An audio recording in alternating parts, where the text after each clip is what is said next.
আমি আজকে বলবো বীরশ্রেষ্ঠদের তৃতীয় পর্বে বীরশ্রেষ্ঠ ল্যান্স নায়েক মুন্সি আব্দুর রউফ। আমি আগে একটু প্রশ্ন, আর জন্মস্থান কোন জেলায়? ওনার জন্মস্থান নোয়াখালী জেলায়। আজকে আগে একটা বিভ্রান্তি দূর করি। মুক্তিযুদ্ধ চলাকালীন সময়ে তার পদবি ছিল সিপাহী, কিন্তু তার মৃত্যুর পর তার সাহসিকতার জন্য তাকে মৃত্যুর পর উন্নীত করা হয়েছে ল্যান্স নায়েক। ও আচ্ছা আচ্ছা, তাই নাকি? এজন্য তার দায়িত্বটা সিপাহীর মতোই। আচ্ছা আচ্ছা, ঠিক আছে। এখন এই ল্যান্স নায়েক মুন্সি আব্দুর রউফ এই ছিল, মানে তেমন একটা বড় তার কাহিনী পাওয়া যায় না, খালি একটা কাহিনী। এখন সে ছিল কুমিল্লা ব্রাহ্মণবাড়ি। যুদ্ধ স্পট কোথায়? যুদ্ধ স্পট কুমিল্লায়। আচ্ছা আচ্ছা, ওইদিকে বেশি বিশিষ্ট ছিল, সত্যি কথা বলতে, যেটা কুমিল্লা ব্রাহ্মণবাড়ির দিকে। আচ্ছা, এখন কুমিল্লার দিকে সত্যি কথা বলতে গেলে তো এখানে কিন্তু একটা ভালো একটা স্পটে ছিল। এখানে মুক্তিযোদ্ধাদের যেই একটা যে বাহিনী ছিল, মুক্তিবাহিনী, ওই মুক্তিবাহিনীর সামনে কিন্তু পাকিস্তানিদের খুব একটা বড় একটা সেতু ছিল। ওই সেতু থেকে যেন মুক্তিযোদ্ধারা তেমন এই মুক্তিযোদ্ধাদের উপর যেন পাকিস্তানের বেশি তেমন একটা হামলা করতে না পারে, তাই ওইদিকে একটা বাহিনীকে পাঠানো হয়েছিল। ওখানে মুন্সি আব্দুর রউফ ছিল, কিন্তু তারা ফুললি ফেইল হয়, তখন পিছু হটতে থাকে। এখন পাকিস্তানিদের একটা হামলার চেয়ে পরের হামলাটা সবসময় বেশি শক্তিশালী হচ্ছিল, কারণ তারা নিয়মিত সাপ্লাই পাচ্ছিল।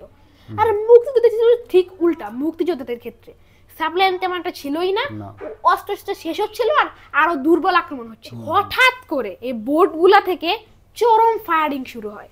আচ্ছা, এতে মুক্তিযোদ্ধা হকচকায় যায়।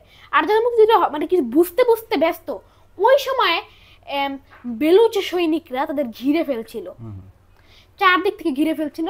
এই সময় তারা আবার ফায়ারিং করে, ঠিক আছে, কিন্তু সংখ্যায় অধিক আর আধুনিক অস্ত্রের জন্য মুক্তিযোদ্ধারা টিকতে পারতেছিল না। এই সময় তাদের সামনে দুইটাই হয় তারা ফুল ফোর্স নিয়ে যুদ্ধ করবে, যেটা তারা বলতে সবাই মারা যাবে, আবার তারা পিছনের দিকে যাবে। এক্ষেত্রে এই বেঁচে থাকার সম্ভাবনা খুবই কম।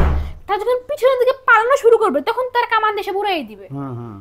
এই জন্য এখন তাদের একমাত্র পথ হচ্ছে একজন কভার ফায়ারের দায়িত্ব নিয়ে ফায়ারিং করতে থাকবে, তখন তার সবাই পিছু হটবে। মানে একজন ফায়ারিং এর মধ্যে রেখে তাদেরকে ব্যস্ত রাখবে, যে এখানে অনেক যোদ্ধা মনে আছে, একজন ফায়ারিং করতে থাকবে আর বাকিরা পিছু হটবে।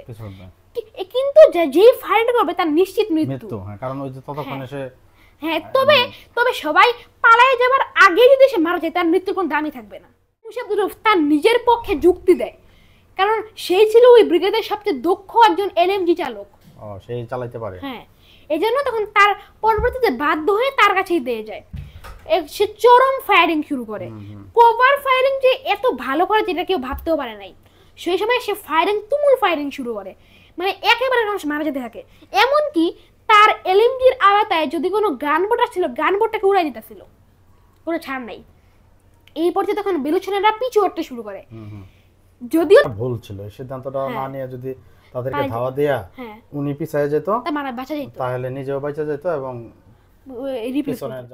একটা মোটা সে তার গায়ে লাগে আর সে মারা যায়। তখন কভার ফায়ারিংও বন্ধ হয়ে যায়।